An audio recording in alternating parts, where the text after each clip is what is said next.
শুভেন্দুর আন্তরিকতায় মুগ্ধ ফিরহাদ বৈঠক শেষে করলেন বড় মন্তব্য। একই মন্ত্রিসভার দুই প্রাক্তন সহকর্মী এবার মুখোমুখি বৈঠকে শুভেন্দু ফিরহাদ। এমন আন্তরিকতা দেখিনি শুভেন্দুকে নিয়ে বড় কথা ফিরহাদ হাকিমের।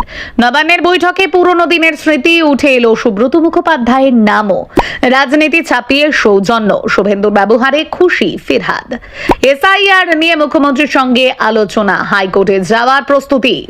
নব তৃণমূলের বিধায়কদের সঙ্গে মুখ্যমন্ত্রী শুভেন্দু অধিকারীর বৈঠক ঘিরে শুক্রবার নবান্নে ছিল বাড়তি রাজনৈতিক কৌতূহল।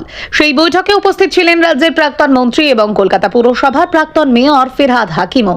বৈঠক শেষে মুখ্যমন্ত্রীর সঙ্গে আলোচনায় অভিজ্ঞতা নিয়ে এমন মন্তব্য করলেন তিনি, যা ইতিমধ্যেই রাজনৈতিক মহলে চর্চার বিষয় হয়ে উঠেছে। শুভেন্দু অধিকারীর সঙ্গে একসময় একই রাজনৈতিক দলে ছিলেন ফিরহাদ হাকিম। শুধু দলীয় সহকর্মীই নন, একই মন্ত্রিসভাতেও দীর্ঘ সময় কাজ করেছেন দুজনে। রাজনৈতিক পরিস্থিতির পরিবর্তনের পর তাদের পথ আলাদা হয়েছে, কিন্তু শুক্রবার নবান্নের বৈঠকে সেই পুরনো রাজনৈতিক সম্পর্কের অনেকটাই যেন ফিরে এলো আলোচনায়।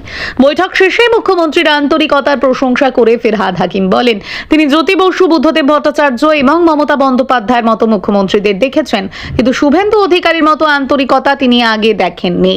তার কথায় বিধানচন্দ্র রায়ও নাকি এই ধরনের আন্তরিক ছিলেন বলে তিনি শুনেছেন। ফিরহাদের এই মন্তব্য সামনে আসতেই রাজনৈতিক মহলে শুরু হয়েছে নানা আলোচনা।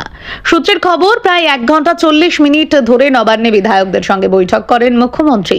বৈঠকে উপস্থিত ছিলেন বিরোধী দলনেতা ঋতব্রত বন্দ্যোপাধ্যায়, ফিরহাদ হাকিম, অরূপ রায় সহ একাধিক বিধায়ক।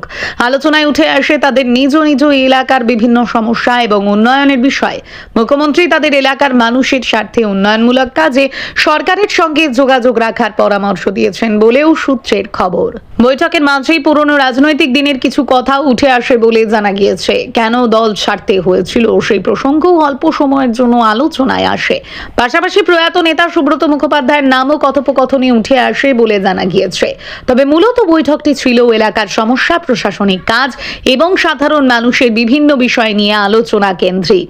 বৈঠকে উপস্থিত এক বিধায়কের কথায়, মুখ্যমন্ত্রীর কাছ থেকে এমন আন্তরিক ব্যবহার পেয়ে তারা খুশি।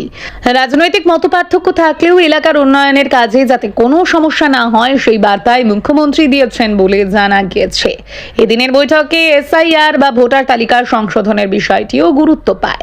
বিধায়ক আকরুজ্জামান জানান, তারাও চান ভোটার তালিকায় কোনো অবৈধ ভোটারের নাম না থাকুক, কিন্তু একই সঙ্গে কোনো বৈধ ভোটারের নাম যাতে বাদ না যায় সেটিও নিশ্চিত করা জরুরি। এই বিষয়ে তারা মুখ্যমন্ত্রীর কাছে আবেদন জানিয়েছেন।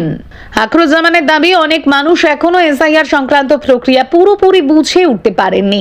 তাদের মধ্যে প্রায় 20 লক্ষ মানুষ রয়েছেন বলে তাদের দাবি। এই মানুষদের বিষয়টি নিয়ে তারা আদালতের দ্বারস্থ হওয়ার কথাও জানিয়েছেন।